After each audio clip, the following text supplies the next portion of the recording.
tentang Nabi Sulaiman alaihi wassalam. Ya teman-teman, dinonton ya.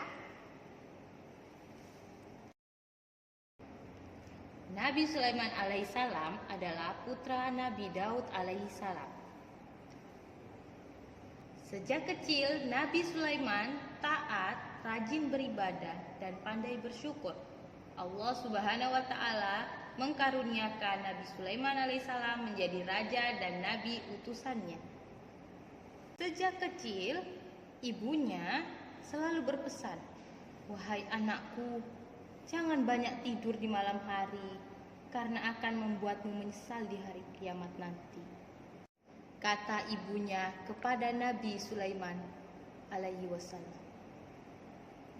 Allah Subhanahu wa Ta'ala memberi kemampuan kepada Nabi Sulaiman alaihissalam bahasa jin, binatang, dan makhluk lainnya.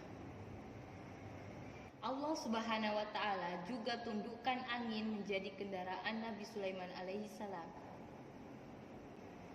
Dengan izin Allah Subhanahu wa Ta'ala, Nabi Sulaiman alaihissalam membangun Baitul Maqdis.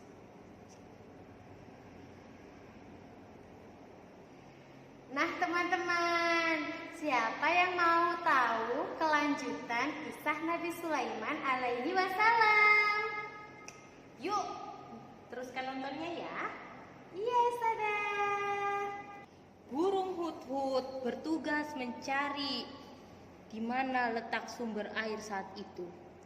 Burung hut-hut melihat keberadaan negeri Saba di Yaman. Setelah menemukan air, burung hut-hut kembali ke kerajaan Nabi Sulaiman alaihissalam.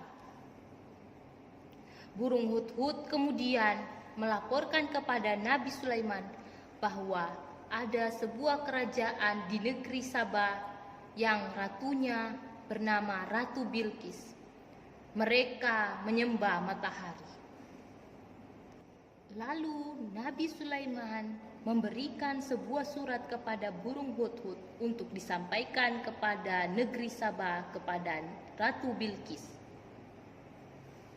Burung hut-hut terbang ke negeri Saba membawa pesan Nabi Sulaiman untuk diberikan kepada Ratu Bilqis.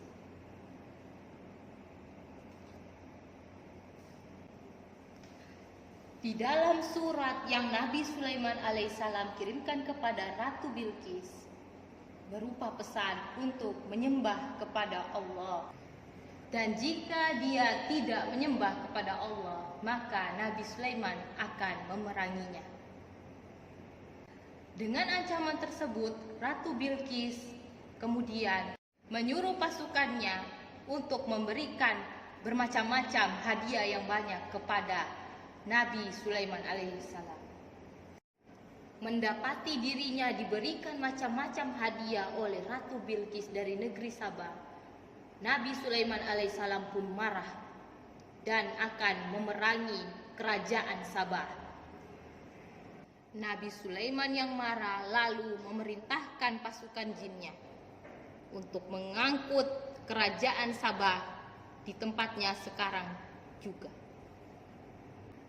Dalam sekejap mata, jin pun berhasil memindahkan kerajaan Saba kepada Nabi Sulaiman alaihissalam.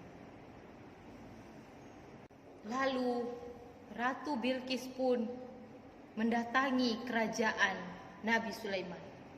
Ketika memasuki kerajaan Nabi Sulaiman, dia terkagum-kagum dengan kerajaan Nabi Sulaiman yang sangat indah, lagi megah.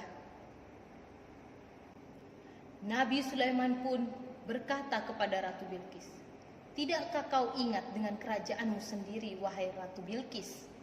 Seketika itu juga Ratu Bilqis sadar bahwa tempat yang sedang dipijakinya adalah kerajaannya sendiri. Seketika itu pula Ratu Bilqis menyatakan menyembah Allah kepada Nabi Sulaiman alaihissalam.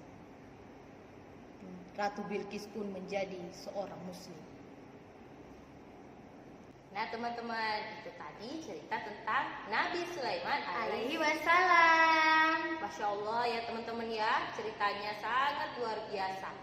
Nah, sekarang Ustazah akan menyampaikan pesan yang terdapat pada kisah Nabi Sulaiman alaihi wasallam. Yang pertama adalah Sebagai seorang anak muslim, kita harus menjaga amanah dan bertanggung jawab. Nah, yang kedua adalah sebagai anak muslim sebaiknya kita berlatih sholat malam sejak dini Agar dicintai Allah Subhanahu wa Ta'ala. Dan yang ketiga adalah bahwa tidak ada yang tidak mungkin Bagi Allah Subhanahu wa Ta'ala. Allah Maha Besar teman-teman, jadi tidak ada yang tidak mungkin ya. Iya teman-teman, terima kasih sudah Terima melihat video dari Ustazah. Semoga bermanfaat. Nah teman-teman, jangan lupa untuk subscribe channel YouTube KBTK Islam Salahuddin. Dan jangan lupa like, komen, dan share video ini ya teman-teman. Terima kasih. Terima kasih telah menonton. Assalamualaikum warahmatullahi wabarakatuh.